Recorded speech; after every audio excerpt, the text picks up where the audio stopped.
Awesome. Okay, one more time. My name is Brandon. I am the lead pastor here at Journey. But more than that, I am the husband of my wife, Stacy. And I have 3 little kids, Brandon, Dylan, and McKenna. And if you know anything about being a dad, how many of you are dads? If you know anything about dads, we have this pact to tell as many corny jokes as humanly possible. Okay, so I've got a corny joke. I'm going to go ahead and set it up for you now. I'm going to need some laughter at the end of this, or it's going to destroy my self-esteem. Okay? How many of you know what an HMO is? A health management organization. Okay, like it's okay, great, awesome. Okay, great. So this joke is even going to be more perfect because you know exactly what I'm talking about. So a doctor and nurse and the executive of an HMO died, and they went to heaven. They're standing at the pearly gates, and St. Peter asked the doctor, "Why should I let you in?" And the doctor says, "Hey, I've helped lots and lots and lots and lots and lots of people get better." And St. Peter said, "Okay, you can come in." Now, this is not the way it really works. Okay, this is just a joke, all right? Again, just sit at the table. So he lets the doctor in, and then the nurse says, "Well, you know, I supported the doctor, and you know, I corrected a bunch of the stuff that he did wrong, and you know, I really helped people get better." And so, you know, St. Peter said, "Okay, well, you can come on in." And so the nurse went in, and then the executive of the hospital, the HMO, walks up, and St. Peter said, "Well, why should I let you in?" He said, "Well, I was responsible for the health care of millions and millions of people." And St. Peter looked at him and said, "Okay, well, you can come in, but you can only stay 2 nights." Thank you. Keep it coming. This is not as good as you're fired. It's an awesome catch-22 when you get sick, isn't it? Stacey and I were talking about this out in the lobby a while ago with somebody. You know, we talked about in the Money series that opposites attract, and opposites also fight a lot. In our house, opposites also mean when one of us gets sick, they want to be doted on, right? Like the little bell. And like, you know, they just want to be, you know, every little sniffle, they, you know, just want you to be pulling out some tissues and, you know, daubing their nose and, "Are you okay, honey? You know, I love you. You know, let me bring you some suckers and some popsicles and make sure you're okay." And the other one of us is like, "I'm sick, leave me alone." How many of you are that person? Okay, that's me, right? Like I am the "I'm sick, leave me alone" person. And Stacy's trying to smother me with care. Okay? Okay, wrong thing. Like I don't receive love when you smother me with care. On the opposite side, because I don't like to be smothered with care, I don't smother her with care. And then she gets really angry. And you know how terrible it is to have somebody who's sick be really angry at you? It happens in my house all the time. "Well, you just don't care about me." "Well, I'm just trying to leave you alone and give you your space." "Well, you know, I just need some snuggles." "But you're blowing snot out of like all the spaces." "No, I don't. I love you, and I'm going to love you from a distance with this door and a can of Lysol between you and me." Okay? We're just very different. But it's a catch-22 when we get sick. We have the most advanced medical care that's ever been in the history of ever. And at the same time, people seem to be sicker than they've ever been. In 2015, we spent $325 billion on prescription drugs. That's a lot of dollars. The average daily intake of aspirin in America is 6 tons. That means a truck that you see driving down the road, it would take 3 of those trucks fully loaded to carry just the aspirin that we consume in a day. And if you think about hurt and pain in that way, we're really not even scratching the surface. There are people suffering from mental illness and abuse. People living the consequences of actions that seem like they were a lifetime and an eternity ago. We all know somebody with marriage or relationship issues. We all know people with money and financial stresses. We all know someone whose kids are on the wrong track. Maybe we know somebody that's struggling with an addiction. They're struggling with an addiction to alcohol or substance abuse, an addiction to pornography, an addiction to the approval of others. And man, we can over-spiritualize that one. But it's real. You want to keep up with the Joneses. Miss Sandy, who's leading Financial Peace starting in 2 weeks, posted a thing this week that said, "Oh, we all try to keep up with the Joneses, but the truth is they're broke too." Yeah. And if we take 3 seconds and we look around us, we're going to notice lots and lots and lots of people who are hurting. Now, admittedly, some of us are hurting because of our own stupid. But that doesn't mean that we don't want it to go away. I've done mistakes. I've done stupid. And I live with the consequences of that, but it doesn't mean that I wake up every day and I enjoy living in the consequences of my stupid. But those things are a reality. But even those of us in that boat want some relief. Wouldn't you like to get rid of the guilt, the shame, the burden that we seem to carry through life? Wow. Don't you feel just uplifted and spirited and just ready to go like charge hell with a water pistol? You're so glad you came today. But if you look at the world around you, we are hurting because we live in a fallen world. We are people, and we're like sheep. Like my grandma says, we ignorant. And we've done some stupid things. But here's the hope that we have as a Jesus follower. This is not as good as it gets. And if you're a Jesus follower and you're sitting in this room today, no matter what you're sitting in, no matter what situation you're facing, no matter what is ahead of you, no matter what you're living in today, what you brought in with you in this room today, wherever you are, it's not as good as it gets. God has something better for you than what you are currently experiencing. But some of us, we're guilty of just going through the motions. I am. Because sometimes it's easier just to put on your fake, God bless you, Southern fried smile. Hey, sugar, how you doing? And on the inside, you're just dying. But it's easier just to put that face on and just pretend that it's all okay. I'm not going to ask you to raise your hand because we would all have to raise our hands, and we've done that. We've lived with that level of phoniness, fakiness. And so today, with your permission, I just want to kind of talk about it like it is. Can we do that? If you have your Bible, go to John chapter 5. If not, you can look at it on your phone or steal off your neighbor. We're going to put it on the screen. It'll be cool. But we're getting to go through the motions, and just okay is not okay enough. I've said this a bunch, but it's been a while since I've said it, so I'm going to say it again. God loves you right where you are, in the middle of whatever mess that you're in, but He loves you too much to leave you there. I don't know what you're facing. I don't know what's going on in your world exactly today, but I do know that God loves you too much to leave you there.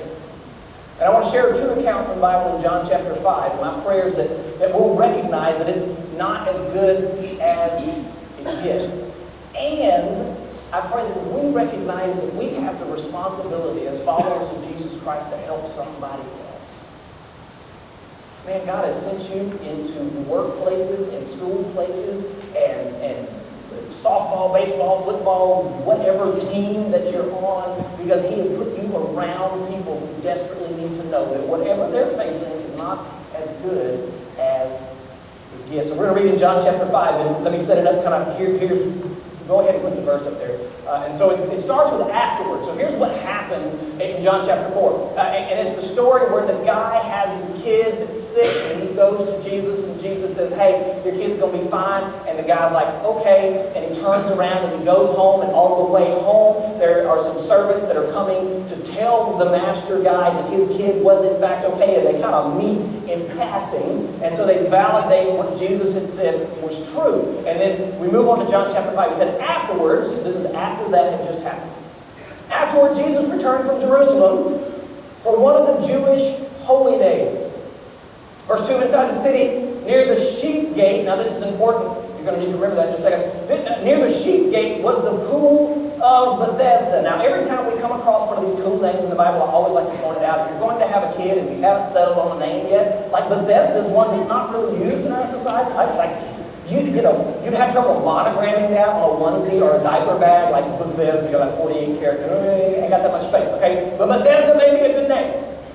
Near the sheep gate was the pool of Bethesda with 5 covered porches. And there's a picture of what this actually looks like. It looks something like this, okay? And the water, the pool part would have come kind of up to there where that little, now they put a railing there so stupid people like me won't fall in. But the water, this was a really deep kind of pool here at the sheep gate. this is important to kind of know because the sheep gate was where they would bring in the sheep. Yeah, okay, perfect. You got it. Okay. The sheep gate is the gate that they bring the sheep in to go to the temple to be, to be slaughtered. But before they would offer the sheep as a sacrifice, they would give the sheep a scrub it up to put the sheep in the tub. All right? So they would wash them in this little pool here, the pool of Bethesda, and get them, in my brain just goes weird places. Like, how much soap does it take to lather up a sheep? Like, I've washed my dog before, and it's like a half a bottle of shampoo just to make bubbles. Like, could you imagine the fluff of a sheep trying to figure, do you shear the sheep first? Like how do you, this is why I have problems. And so here's the sheep gate, here's the pool, and the word Bethesda means house of mercy.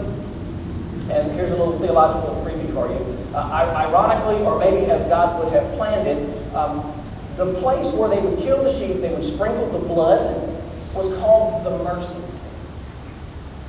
And that's where they would atone for the sins of people. Before Jesus came, they had to kill an animal, spill the blood, and they had to use that blood to offer for a sacrifice. And then that's why Jesus was the ultimate sheep. He was the ultimate lamb of God who was slain for our sins so that we could walk in freedom and forgiveness from the stuff and not have to go kill an animal every time we screwed up. I would constantly be killing something if I had to do that. And so this pool of Bethesda means house of mercy. And where the blood was spilled was called the mercy seat. Verse 3, keep going.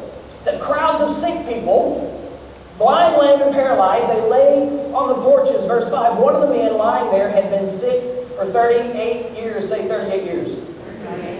38 years. I don't care who you are, that is a long time. 38 years. How many of you are younger than 38? You're younger than 38. Some of you are lying, but that's okay. All right? This dude had been sick longer than you've been alive. For 38 years. Now, there's something interesting here. Verse 3, verse 5. Where's verse 4? Any of you have a Bible that you're reading now that has a verse 4? Doesn't have a verse 4? Okay, let me read you verse 4 and let's talk about it in a second. Verse 4. For an angel, a messenger, went down at certain seasons into the pool and troubled the water. Whatsoever, or whosoever then, first after the troubling of the water, stepped in, was made whole of whatever diseases they had.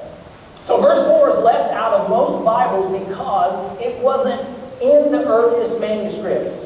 It was put in later. Most people believe by the guys that were copying the Bible, they added this verse in because they were trying to give some context to why there was this crowd of people around the pool of Bethesda. Now imagine, if you're a sick person, probably the last place that you want to be is around a giant body of water where they're washing sheep. That just sounds gross. Like you bathed your kid or you bathed your dog and got them out and the water is nasty, okay? Imagine a sheep that doesn't get a regular bath and then there's this pool and there's all these crippled people laying around it. So they're trying to give a little context to why the disabled people are there. But here's another reason. Because there was a Greek god named Asclepius. And it was the Greek god mythology of the god of healing.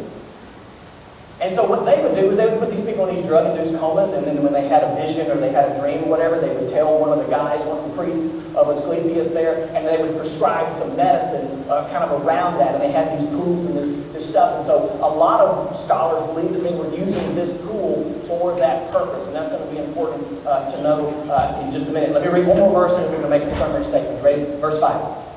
One of the men lying there had been sick for 38 years. And he's there with all these other sick and disabled people. Have you ever noticed that misery loves company? You ever been sick and you just want somebody to be around? You ever been hurt? You ever been dumped and you just want to be around other people who are miserable? So you can just be miserable together? Like, there's just like this synergy of misery when you get around other miserable people. And, you don't ever help the other person get unmiserable. And they're not really helping you get unmiserable because they're miserable. And they don't want you to get unmiserable without them getting unmiserable. And so there's just kind of this thing that just keeps happening over and over and over again. it's just miserable, and I'm miserable, and I'm miserable. And there's all these people, and they're around this pool of Bethesda, and they're all miserable, and this guy had been miserable, and he'd been sick for 38 years. But have you been sick for 38 years? Do you think maybe you'd be just a little bit desperate to get better? Would you? I would. If I've been sick for 38 years, I would like to be able to get up and walk and go microwave my own hot pocket. I would like to be able to do something for myself and on my own, and he'd been there for 38 years. Obviously, he had hope that something in his situation would change, right? Like, I mean, he was there by the pool, and the Greek mythology was that when the water was troubled, like if you got in there, you could get healed. And so this guy is kind of around there, and there's this thought of the day that if he could just get in the water, that he would be healed. And so he's sitting there, but it never comes up in the cards for him. And some of us are that way. If we're honest, some of us are here today because we're hoping this God thing has some answers to it. Because we got a lot of questions. I got a lot of questions. And we're hoping this God thing has some answers. And if you're in the middle of a situation when you feel like you don't have any hope, I want to tell you today that you're in the right place. Because it's okay to ask questions. God is not offended by your questions. God is offended when we pretend we can hold it all together on our own. And He's offended when we're sick for 38 years. When there's something in our life that we just pretend is okay for 38 years. God's not offended by your questions. God is not offended by you not understanding why certain things happen certain ways. God is not offended by you asking Him, God, why did you let this happen to me? God, why is there this thing that's still in my life? God is offended when we pretend that we can fix it on our own. And so many of us, kind of like this guy that we're talking about here, we go looking for answers anywhere you can find them. And a lot of times we go looking for answers in the wrong place. And in our Southern pride culture here in the South, we think that church is a place that you go and you put a lot of Aquanet in your hair. And you have to go to Belk and buy fancy clothes. And you have to smell like perfume bought at a funeral home to be able to walk in and fit in. And so for us, we think that's the last place that I want to go find an answer. I mean, really, if we can be honest, don't you kind of feel that way sometimes? Like church is the last place that's going to accept me in the middle of my mess. It's the last place I want to go is around other people who are pretending to be perfect. When I know they ain't, because I see them in Walmart, and they got their flip-flops and their curlers, and they got their pajama pants on just like the rest of us, then they come to church and like, hallelujah, and let's just be real for a minute. I asked y'all, could I be real, all right? We started this just asking, all right? And so many of us turn to other places, false religion, chemical substances, addictions, reclusiveness. We turn to relationships, or we turn away from relationships. We push people away, or we pull the wrong people close, and then when we're in misery, when we've got this thing in our life that seems like it's been there for 38 years, or 38 minutes, or 38 weeks, misery likes company. And if you're there, and you're here, what you need to know is this is not as good as it gets. This is not as good as it gets, and thankfully Jesus looks into this man's situation the exact same way that He looks into your situation and He looks into mine. And He engages the man. Look what He says in verse 6. When Jesus saw him and knew he had been ill for a long time, how do you know that God knows that you failed Him? He knew the dude had been sick for a long time. He asked him, would you like to get well? Here's why I think Jesus and I could be good card play buddies. He is sarcastic like crazy.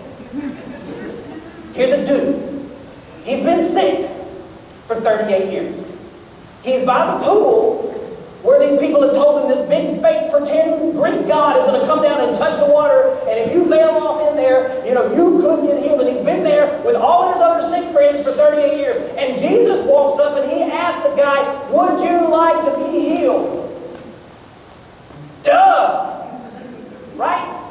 It's like going to the doctor with boogers running out your nose. And the doctor's saying, well, do you want some medicine for that? No, I'm just here for the atmosphere, okay? Like, I like sitting on a table with wax paper and every time I move it crunches. Like, I like this. No.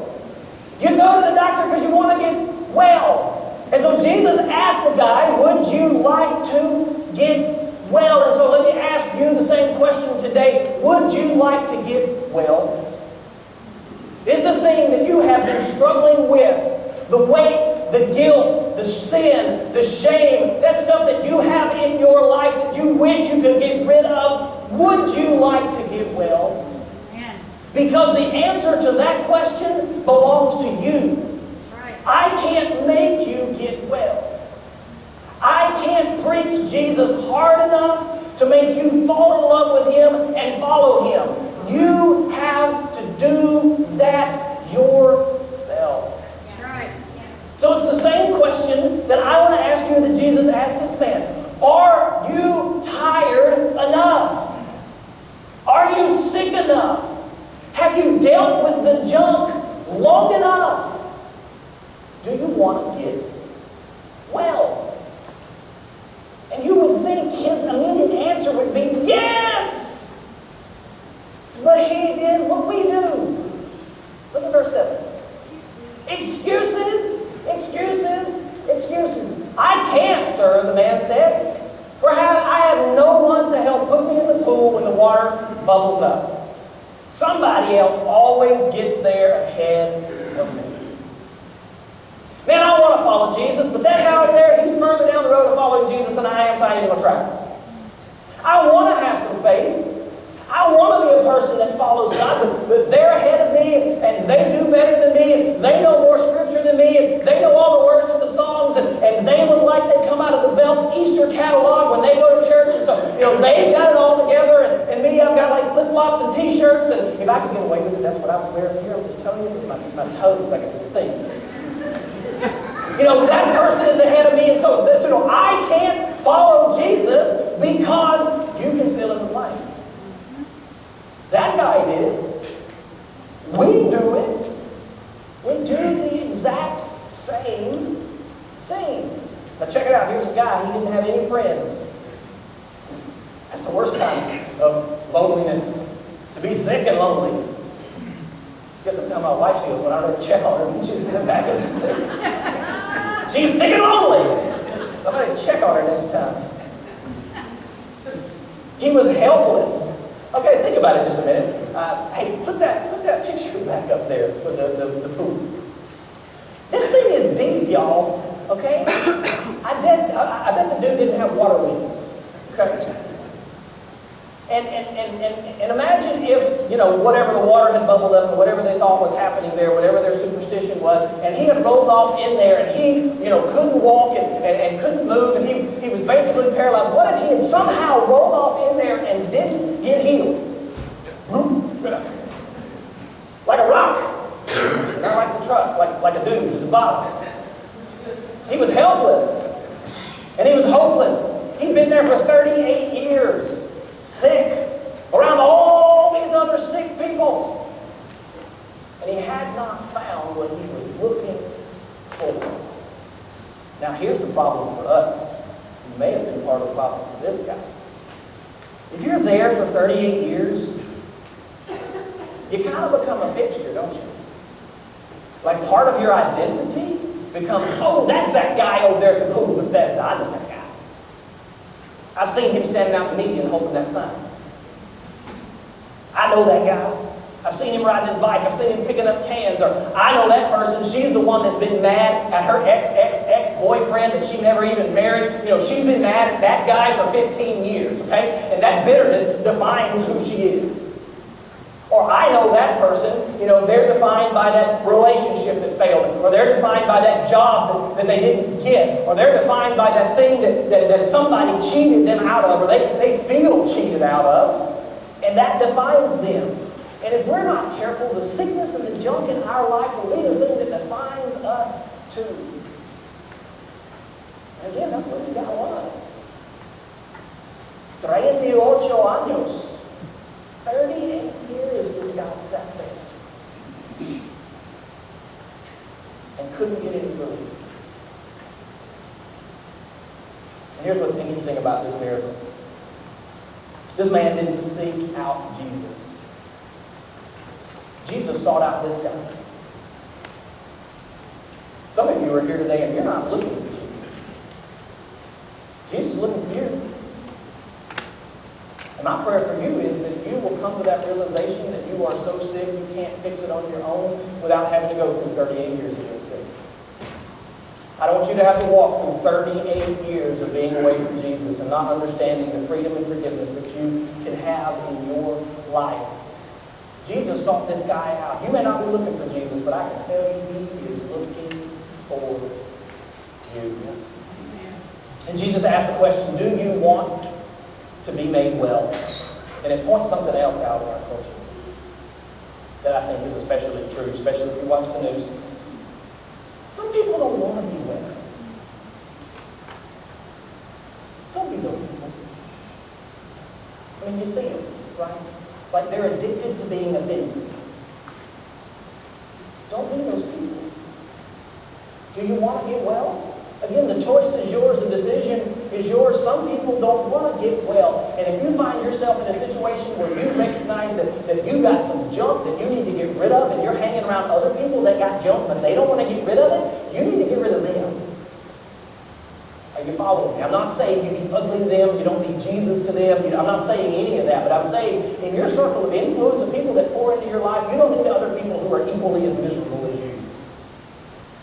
You need to be around some people that are trying to follow Jesus and actually trying to make their life look more like his. Are you still tracking with me? Are we still together? We're all here. All right, awesome. Because that peer group of people, they're not going to criticize you. They're not going to tell you, hey, buttercup, suck it up. Maybe today or at some point in your life, after years of inner turmoil and poverty, you're looking for change. You're looking to be restored and discover the life that God created you to have. And if so, Jesus is your ticket. So today, and then I'm going to go ahead and set this up for you. Today, and then the band's going to come back. We're going to have some folks across the back. This is going to be a come to Jesus time. Because if you walk out of here carrying that weight of shame and guilt and frustration and sin and all that junk, if you walk out of here carrying that, it's because you chose to. Because you chose to. If you really want to get well, He'll give you the strength. Look at verse 8. So Jesus tells the guy, stand up, pick up your mat, and walk. Here's a dude that ain't been able to roll off the edge of a pool for 38 years, okay? Like Humpty Dumpty. He couldn't even fall into the water. And Jesus looks at the guy and says, get up, walk.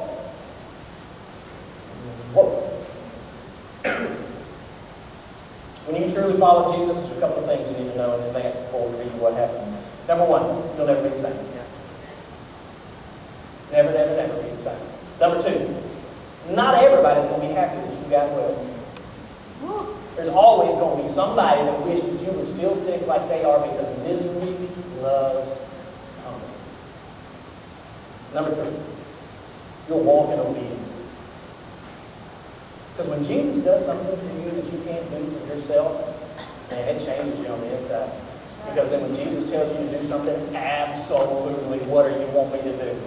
Because I was this blind, lame guy by the pool. I couldn't move for 38 years. I had this sin. I had this junk in my life. And when Jesus sets you free, man, I mean, it makes you feel good. And it makes you want to follow Him. It makes you want to do what He asks you to do. Verse 9. Instantly, the man was healed. He rolled up the sleeping mat, and he began to walk. Boom. Jesus looks at this man who's been sick for 38 years, and He did something for him in an instant that he had not been able to do for himself. That superstition couldn't do for him. He's by the sheep gate, right by the temple. All these religious people are constantly going by him. Jesus did something in a moment that religious people couldn't do in 38 years. It changes your life. This man got free, but somebody wasn't happy about it. And it turns out it was the religious people. Because they were saying, well, you can't work on the Sabbath. Who told you? I mean, it's a Sunday. I mean, who told you that you could get up, roll up your mat, and walk? I mean, you can't do that. People tell you that all the time. You can't walk away from your past. You've done too much. You can't get forgiveness for that because you hurt me and I'm not forgiving you, and so God's not going to forgive you. You can't walk away from that mistake. You can't walk away from that fear. You can't walk out of that bondage. Yes, you can, because Jesus says, pick up your mat and walk. Look at him living this guy for 38 years, and Jesus did it like that. Why do you think he wouldn't do the same for you? That's right. Why do we think that God won't do that for you? Same God. So the man picks up his mat and walks. And good thing, because that wasn't as good as it got for that guy. In verse 14, but afterwards Jesus found him in the temple and told him, now you're well, so stop sinning, so something even worse is not going to happen to you. Okay? So Jesus heals the guy, and then he's out telling everybody. Okay? The religious people get mad. Jesus has got to go track the guy down. They're like, look, okay, you're about to make all these religious people mad. Just stop. Okay? Because it's going to make more problems for Jesus, and these are the same religious people that crucified Jesus, and Jesus was working all this out, and he's like, just stop. And Jesus had to go looking for the guy, because he was already telling him what Jesus had done for him. There's two categories of people, and we're finished. You ready? There are people that need Jesus, and people that have found Jesus. There's people that want to get well, and there's people that don't want to get well. And there's people that want you to get well. And there's people that don't want you to get well. Because misery loves company.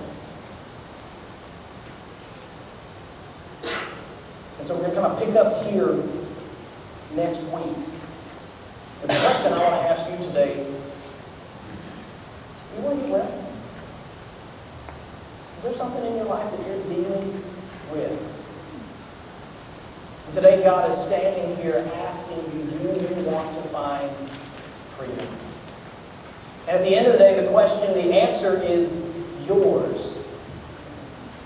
Do you want to get well? Do you want to find freedom? Do you want to find forgiveness? Do you want to walk in the joy that is following Jesus? Or do you want to keep doing it the same old way? Can I pray for you, Father God?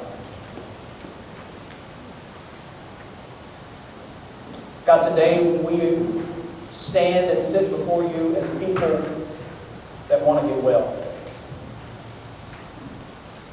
God, we desperately, desperately need you.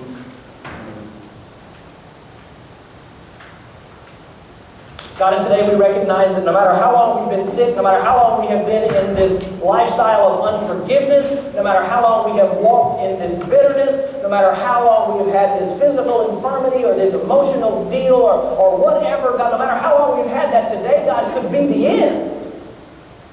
Today could be the end. And so, Father, we openly admit to you that we want to get well. God, my prayer is that we would personally get well. God, my prayer is that as a church, God, this would be a place where it's okay to not be okay. And it's not okay to stay that way because, God, you love us where we are, but you love us too much to leave us there. God, that's my prayer for this place. And God, I pray for our city, God, that we would get well. God, I pray that this would be a place that is a catalyst for your freedom and your forgiveness. God, not judgment, not religion, but God, a people that are following your word and that are openly obedient to what you're calling us to do and to do. Father, in these next moments as we sing this song, God, would you continue to move in our hearts? Lord, and would we respond to you as you lead us? And it's in Jesus' name that we pray. Amen. Let me invite you to stand. The band's going to lead us in one more song. We got the prayer team in the back. Please, please, please, let us minister to you today.